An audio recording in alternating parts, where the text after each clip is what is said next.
All right, hello and welcome to pmclounge.com. Today we are looking into some of the practice questions of the scope management knowledge area. Now we have covered everything that you need to know about scope management, and I will share a link of the full playlist of scope management in the description below. You can always go over to that link, watch all the videos and come back here to correctly answer these practice questions. If you have already gone over everything that there is to know about scope management, follow this video and try to answer these questions with me so that you can gauge where you stand. Now, if you are into reading articles rather than watching videos, let me take you over to the pmclounge.com website and show you how you can read articles.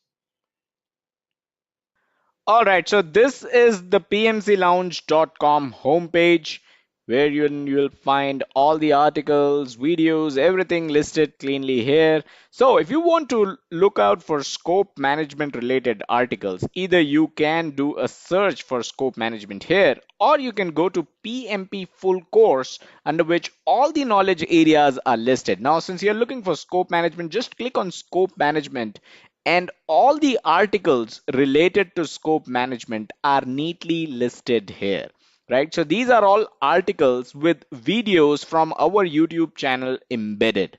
So let's say you want to learn about work breakdown structure. All you do is click on work breakdown structure.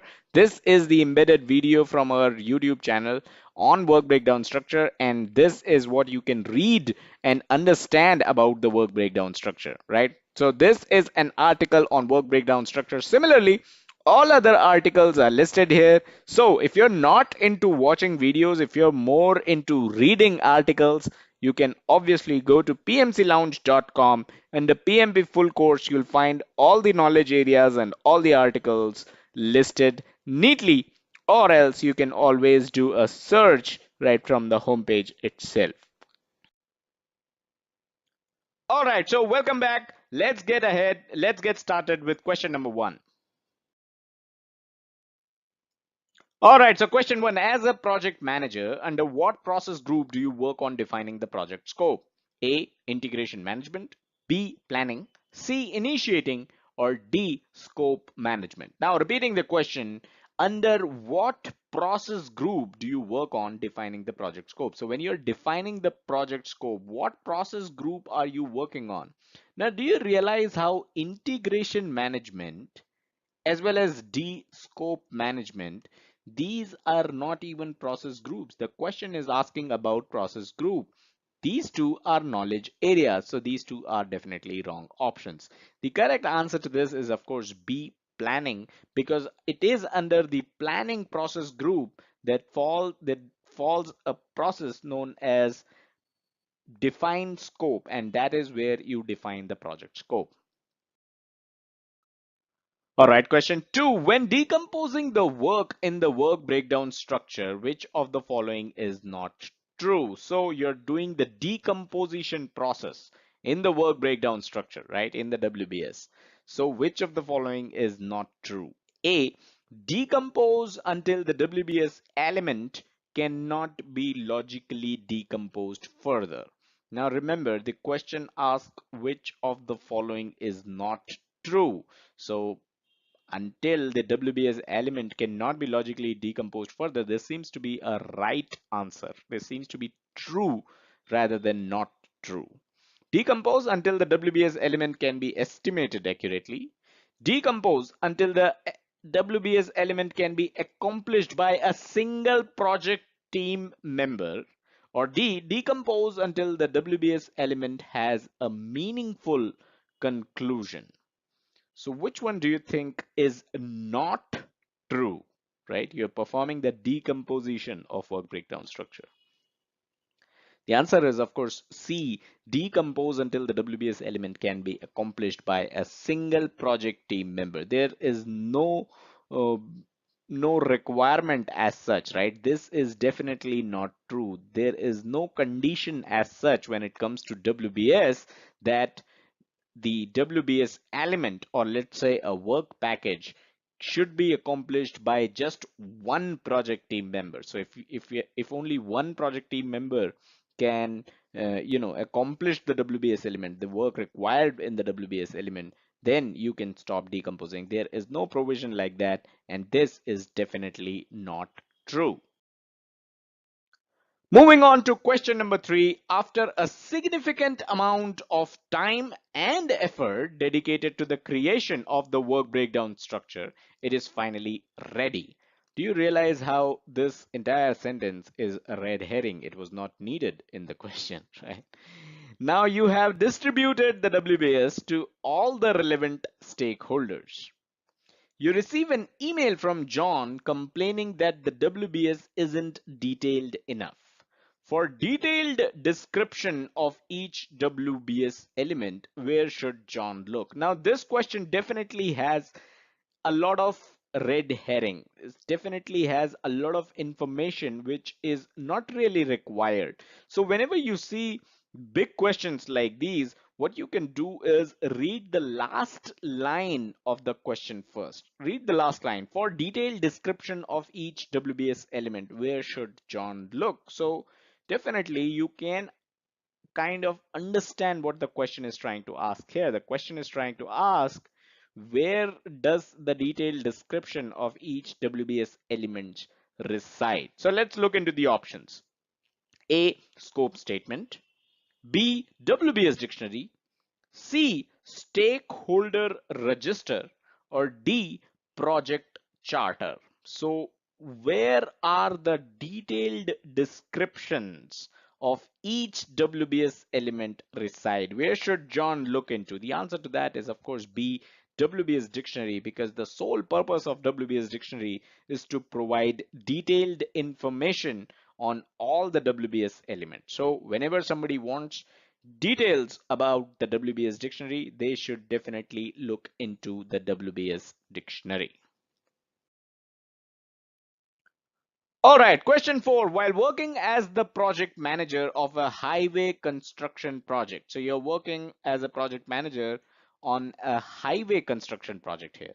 You are visited by the project sponsor. All right. The sponsor asks you to lay 12-inch thick asphalt and not the 9-inch, which has been mentioned in the scope statement and WBS. What should be your next step?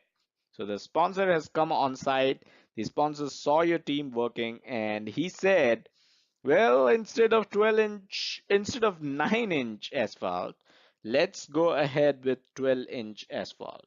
And after that, you checked your scope statement and the WBS and you found that they mention that the asphalt should be laid for 9-inch, right? The 9-inch asphalt should be laid, not 12, which the sponsor is asking you for.